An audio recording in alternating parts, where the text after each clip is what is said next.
முற்றத்தையும் குறிப்பிடுகின்றான். நான் ஏதாவது 5 கொலை பண்ணிட்டான், நான் ஏதாவது 5 கொலை பண்ணிட்டான், எல்லா இடத்துலையும் பேசிட்டு இருக்காரு. இன்னைக்கு கொடநாடு வழக்கு, அந்த கொடநாடு வழக்குல எடப்பாடி பழனிசாமி தமிழகத்துடைய முதலமைச்சர் அதில் ஈடுபட்டிருக்கான்னு சொல்லி இதெல்லாம் விபத்தில் ஏற்பட்டது. இங்க ஏற்படல, கேரளாவில் விபத்து ஏற்பட்டு இருந்திருக்கின்றார், தமிழ்நாட்டில் விபத்து ஏற்பட்டு இருந்திருக்கின்றார். அதுல பாத்தீங்கன்னா கொள்ளை கூட்டத்தினுடைய தலைவராக இருக்கிற கூலிப்படைகள்லாம் சேர்ந்து இந்த கொள்ளையை செஞ்சன. அந்த கொள்ளை கூட்டத்தை கண்டுபிடிச்சது அம்மாவுடைய அரசு. அந்த கொள்ளை கூட்டத்தை கண்டுபிடித்தது அம்மாவுடைய அரசு. அதோட தெரியாம பேசிட்டாரு. கூலிப்படைக்கு துணை போகின்ற தலைவர் இந்த எதிர்கட்சி தலைவர், அவரை முன்னேற்ற கழகத்துடைய தலைவர் மு.க. ஸ்டாலின். கூலிப்படையினர் சேர்ந்தவர்களெல்லாம் சாமி இருக்கின்ற கட்சி திமுக கட்சி. தமிழ்நாட்டில் எந்த கட்சியுமே கிடையாது, கூலிப்படைக்கு துணை போன கட்சிகள் எதுவுமே கிடையாது. ஆனால் நம்முடைய முன்னேற்ற கழக கட்சி, அவருடைய தலைவர் மு.க. ஸ்டாலின் கூலிப்படை சேர்ந்த அந்த கும்பலுக்கு, அந்த கட்சி முன்னேற்ற கட்சி சேர்ந்த நிர்வாகிகள் சாமி இருக்கின்ற கட்சி நாம முன்னேற்ற கழக கட்சி. இன்னைக்கு அந்த கும்பல் அத்தனை பேருமே அந்த கூலிப்படை சேர்ந்தவர்கள் சயன், மனோஜ், தீபு, சம்கீர், இப்படி பல பேர் கூட்டணி சேர்ந்து கூலிப்படை அமைப்பு கொள்ளையடிச்சிருக்காங்க. அத்தனை வழக்கு கேரளாவில் இருக்குது. காவல் நிலையத்தில் பல்வேறு வழக்குகள் பதிவுபட்டிருக்கிறது.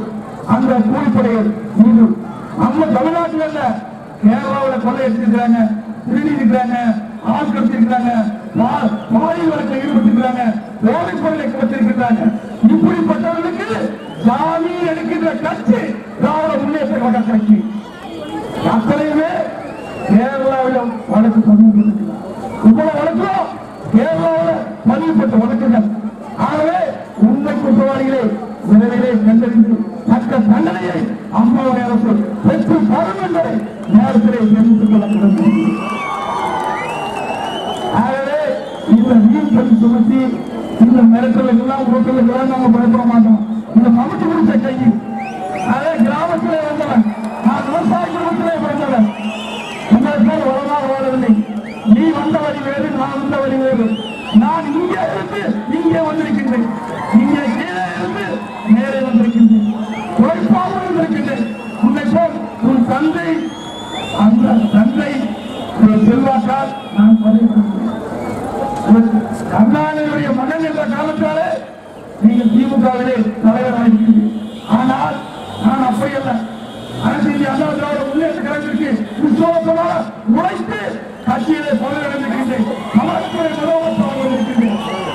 உழைப்பதான் இன்றைக்கும் நம்பிக்கை கிடைக்கும், உழைப்புதான் உயர்வு கிடைக்கும், உழைப்புதான் நிரந்தரமாக இருக்கும். பொருளாதாரத்தின் வழியாக வந்தவர்களுக்கு இந்த உழைப்பை பற்றி இருக்கிறார். உழைப்பவர்களுக்குத்தான் அந்த உழைப்பை அருமை தெரியும். ஆகவே இந்த நாட்டு மக்களுக்கு உழைக்கின்ற ஒருவன் இந்த உழைப்பை ஏற்றுகின்றேன். நிச்சயமாக உங்களுக்கு நல்லது கிடைக்கும். அதற்காக பாடுபடுவேன் என்று நேரத்திலே தெரிவித்து, அது மட்டுமல்லாமல் அரூர் சட்டமன்ற தொகுதிக்கு உட்பட்ட பள்ளிப்பட்டி முதல் ஊத்தங்கரை வரை 44 கிலோமீட்டருக்கு 2 வழிச்சாலை 4 வழிச்சாலையாக அகலப்படுத்த இந்த இடம் 257 கோடி ரூபாய் நிதியொதுக்கீடு செய்து எந்த வழக்கு மேற்கு வந்த முதலமைச்சர் மம்தா பானர்ஜி அவர்கள் அந்த கூட்டத்திலே ஸ்டாலின் கலந்து கொண்டு பேசினார். அப்போது பேசுகிற பொழுது நாடாளுமன்ற தேர்தல் முடிந்த பிறகு பிரதமரை தேர்வு செய்யும் என்று அந்த கூட்டத்தில் பேசுகிறார். தமிழ்நாட்டிலே ராகுல் காந்தி பிரதமர் என்று சொல்கிறார். வேறு மாநிலத்துக்கு சென்று பொதுக்கூட்டத்தில் பேசுகின்ற பொழுது நாடாளுமன்ற தேர்தல் முடிந்த பிறகு எதிர்கட்சியெல்லாம் ஒன்றாக இணைந்து பிரதமரை தேர்ந்தெடுப்போம் என்று சொல்கிறார். இவருக்கு கொள்கை கிடையாது, நாட்டு வாக்கு கிடையாது. நம்ம கிராமத்தில் சொல்வார்கள் பச்சோதி என்று சொல்வார்கள். பச்சோதி என்றால் அது நிறமாறிக்கொண்டே இருக்கும். அப்படி தமிழகத்திலே ஒரு பேச்சு, வேறு மாநிலத்துக்கு சென்றால் அந்த ஒரு பேச்சு. இவரை நம்பி பரிதாபமாக இருக்கிறது காங்கிரஸ் இல்லை. எங்களை பொறுத்த வரைக்கும் கொள்கையோடு கூட்டணி அமைத்திருக்கின்றோம். வலிமையான தலைமை மத்தியிலே தேவை.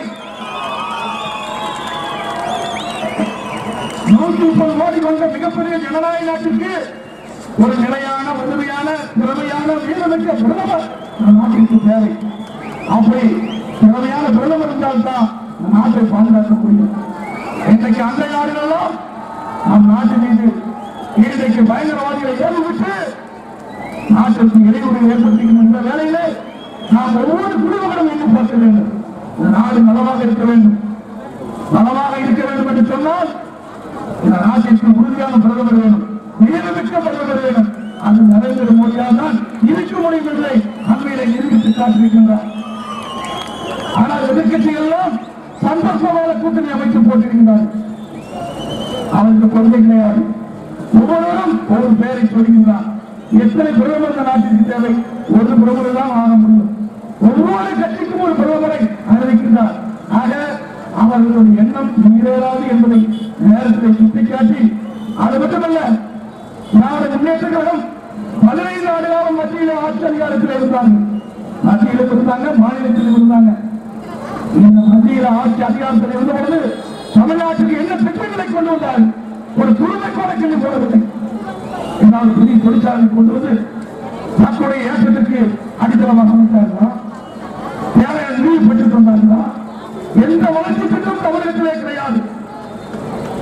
ஆனால் அவர் குடும்பம் மட்டும் வளம் பெற்றது. நாடு வளம்பெறவில்லை, குடும்பம் தான் வளம் பெற்றது. அதே அப்படி குடும்பம் வளம் பெறுவதற்கு நாம் துறை போக வேண்டுமா என்று எண்ணிப்பாரு.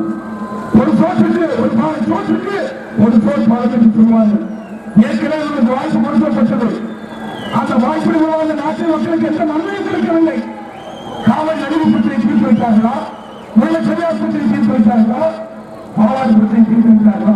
எதுவும் தீர்த்து வைக்கவில்லை. நாட்டு மக்கள் மீது எந்த அக்கறையும் கிடையாது. அவர்கள் வீட்டு குடும்பத்தை பற்றி தான் சிந்தித்தார்கள்.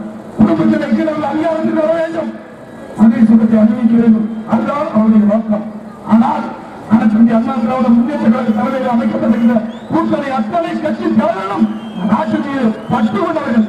நாட்டு மக்களுக்கு சேவை செய்ய வேண்டும், நாட்டு மக்கள் வளரோடு வாழ வேண்டும் என்பதற்காக தேர்தலை சந்திக்கின்றோம்.